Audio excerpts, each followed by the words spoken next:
მოგესალმებით, ეთერშია გურიის ახალი ამბები, მე თამთედოლიძე ვარ. ჯაშუშობის ბრალდებით დაკავებულ გიორგი უძილაურს ბრალი წაუყენეს.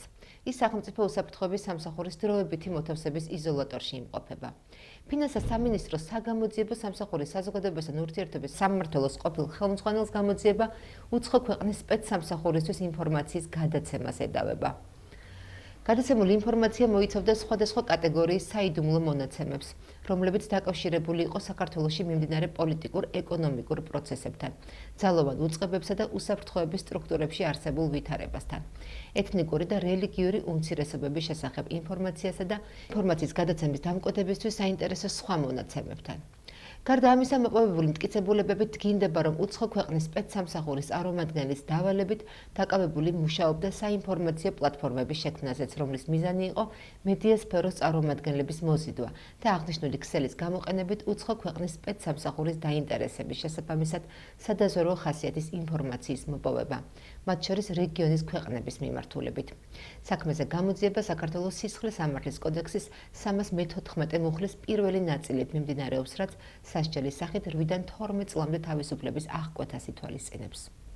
ახლა უნდა წარედგინოს ბრალდება გიორგი უძილაურს. მეც ვერ მოგახსენოთ. მე ჯერ არ ვიცი ბრალთან დაკავშირებით და რა მოგახსენოთ. როცა გამოვალ მე კომუნიკაცია მქონდა. რა სამართლებრივ პოზიციას ირჩევს ის? ჯერ არაფერს როცა გამოვალთ მე მოგახსენოთ. სუსის ყოფილი უფროსის გრიგოლ ლილუაშვილის საქმის არსებითი განხილვა დაიწყო. დღევანდელ პროცესზე ბრალდება მტკიცებულებების დართვის შესახებ შუამდგომლობა დააყენა, რის შემდეგაც სხდომა გადაიდო. პროცესი დახურულ ფორმატში გაიმართა და მას ესწრებოდა თავად გრიგოლ ლილუაშვილიც. ადვოკატის ინფორმაციით საპროცესო შეთანხმებაზე საუბარი არ მიმდინარეობს, რადგან ლილუაშვილი თავს დამნაშავედ არ მიიჩნევს. გრიგოლ ლილუაშვილი 23 დეკემბერს დააკავეს, მას ბრალად ედება წინასწარი შეთანხმებით. ჯგუფის მიერ განსაკუთრებით დიდი ოდენობით ქრთა მისაღება, რაც 11-დან 15 წლამდე თავისუფლების აღკვეთას ითვალისწინებს. ბრალდებული დანაშაულს არ აღიარებს.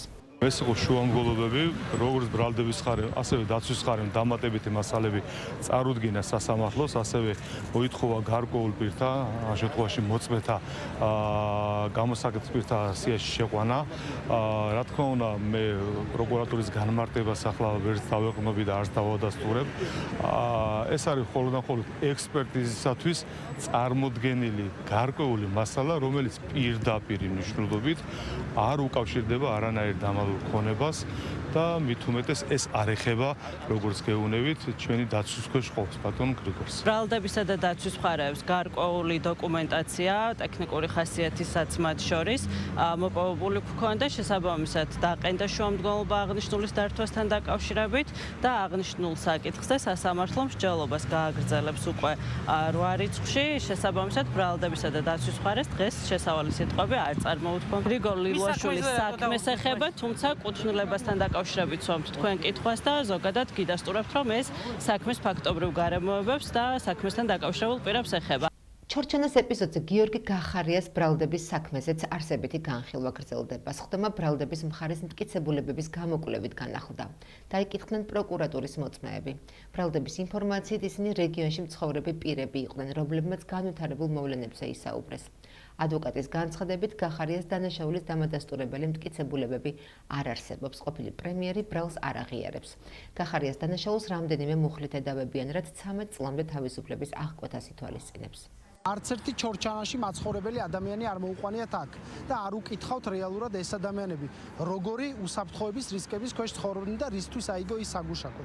და ეს ადამიანები დღეს გიორგი გახარიას წინააღმდეგ კი არ აძლევენ ჩვენებას. საკუთარი ქვეყნის წინააღმდეგ, საკუთარი ქვეყნის ეროვნული ინტერესების წინააღმდეგ აძლევენ ჩვენებებს. ეს არ არის რიგითი პოლიტიკოსის საქმე, პოლიტიკოსის წინააღმდეგ წარმოებული პოლიტიკური საქმე, ეს არის საქართველოს ეროვნული ინტერესების წინააღმდეგ წარმოებული საქმე და ის ცრუ ნარატივები, რასაც ეს მოწმეები დღეს აჟღერებდნენ აქ, თითქოს არ სმენიათ ადამიანების გატაცების შესახებ საოკუპაციო ხაზის გასწვრივ, თითქოს არ სმენიათ ბორდერიზაციის ფაქტების შესახებ, არის რა თქმა უნდა რუსულ ინტერესებში. სახელმწიფო ბრალდება გიორგი გახარიას ეტავება უფლებამოსილების გადამეტებით ერთპიროვნულად მიღებულ გადაწყვეტილებას და საგუშაგოს ჩადგმას.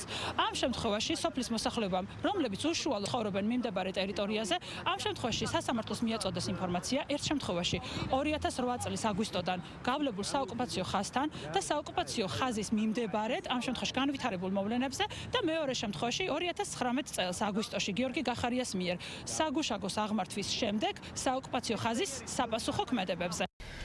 ოზურგეთის სახელმწიფო დრამატულ თეატრში საზეიმო კონცერტი გაიმართა, რომლის დასრულების შემდეგ ჭადრების ბაღში დამსახურებული ქორეოგრაფისა და პედაგოგის ვაჟა ახვლედიანის ვარსკვლავი გაიხსნა.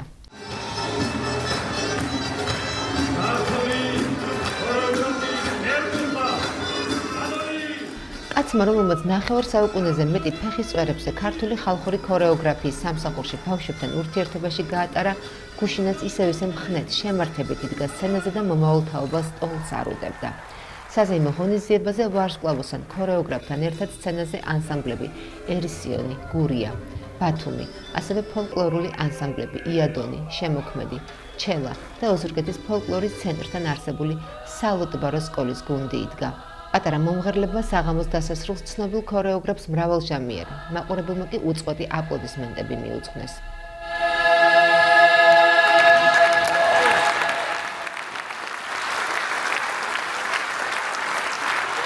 ვაჟა ახვლედიანი ქორეოგრაფიის მოღვაწეთა საზოგადოებამ ბრწყინვალების ორდენით დააჯილდოვა. საღამო ოზურგეთის მერიის მხარდაჭერით კულტურისა და მოსწავლე ახალგაზრდობის ცენტრისა და სახელმწიფო ქორეოგრაფიულ ანსამბლ გურიას ორგანიზებით გაიმართა.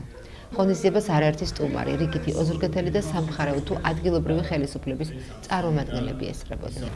საზეიმო კონცერტი დასრულების შემდეგ ჭადრების ბაღში დამსახურებული ქორეოგრაფისა და პედაგოგის ვაჟა ახვლედიანის ვარსკვლავი გაიხსნა.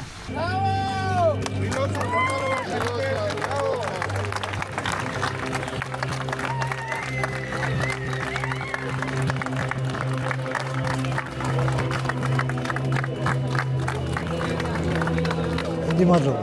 პირველ რიგში შეფასებისათვის და დაფასებისათვის. მომბრძანებისათვის.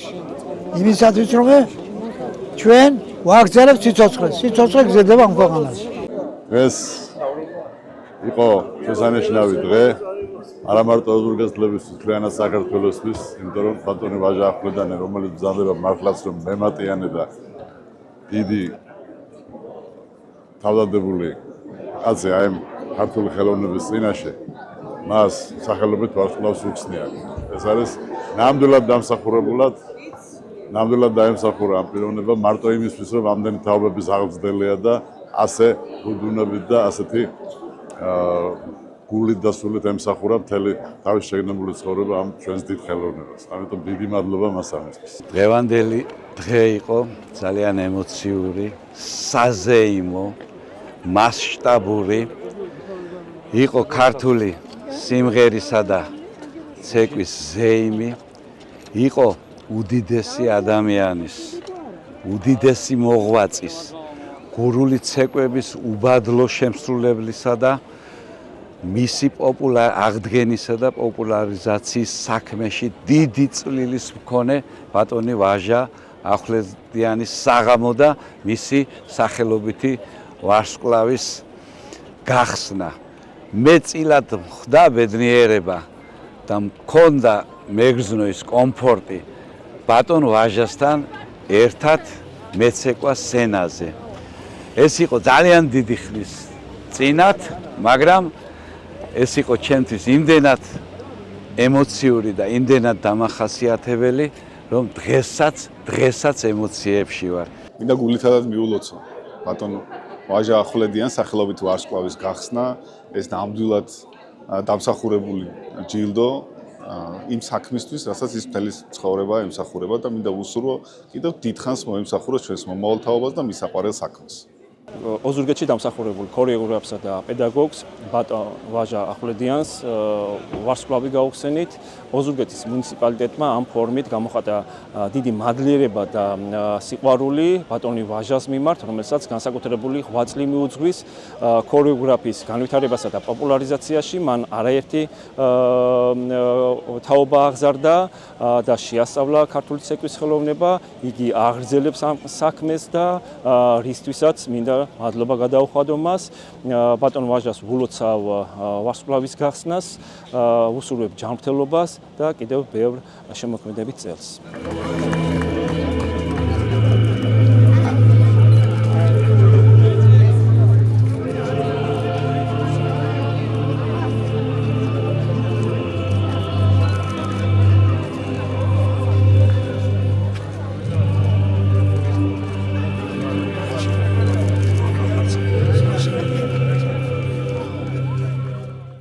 შინაგან საქმეთა სამინისტროს თანამშრომლებმა საერთაშორისო ნარკოტრაფიკის მორიგი ფაქტი გამოავლინეს. ამოღებულია განსაკუთრებით დიდი ოდენობით 103 კილოგრამამდე ნარკოტიკული საშუალება მეტამფეტამინი, რომლის საბაზრო ღირებულება ეგრეთ წოდებულ შავ ბაზარზე დაახლოებით 30 მილიონ ლარს შეადგენს. ფაქტზე დაკავებულია ერთი პირი. გამოძიებით დაადგინდა, რომ ერთ-ერთი კომპანიის კუთვნილი სატვირთო ავტომობილი, რომელიც დატვირთული იყო კაუსტიკური სოდით, საქართველოში მეზობელი ქვეყნიდან შემოვიდა და მესამე ქვეყანაში უნდა გასულიყო. სამართალდამცველებმა ტვირთის დეტალური დათვალიერებისას ტომრებში გადანაწილებული განსაკუთრებით დიდი ოდენობით ნარკოტიკული საშუალება აღმოაჩინეს. გამოძიება საქართველოს სისხლის სამართლის კოდექსის 260 და 262 მუხლებით მიმდინარეობს, რაც 20 წლამდე, ან უვადოდ თავისუფლების აღკვეთას ითვალისწინებს. ახლა კი ჩვენს ეთერში ამინდის პროგნოზის დროა, გრძელდება წვიმიანი ამინდები, ხოლო რაც შეეხება კონკრეტულ ქალაქებს, ოზურგეთში ხვალისთვის ნავარაუდებია წვიმა და 15 გრადუსი სითბო. რაც შეეხება ჩოხატაურში ტემპერატურა ცოტათი მაღალი იქნება და 17 გრადუსი დაფიქსირდება, ხოლო ლანჩხუთში 19 გრადუსია ნავარაუდები. რაც შეეხება ურეგში ტემპერატურა შედარებით დაბალი იქნება და 16 გრადუსს შეადგენს, ხოლო ბახმაროში 7 გრადუსია მოსალოდნელი. რაც შეეხება დედაქალაქში ტემპერატურა იქნება უფრო მაღალი და დაფიქსირებული იქნება 20 გრადუსი. მე დღეისთვის ამით გემშვიდობებით, მომავალ შეხვედრამდე.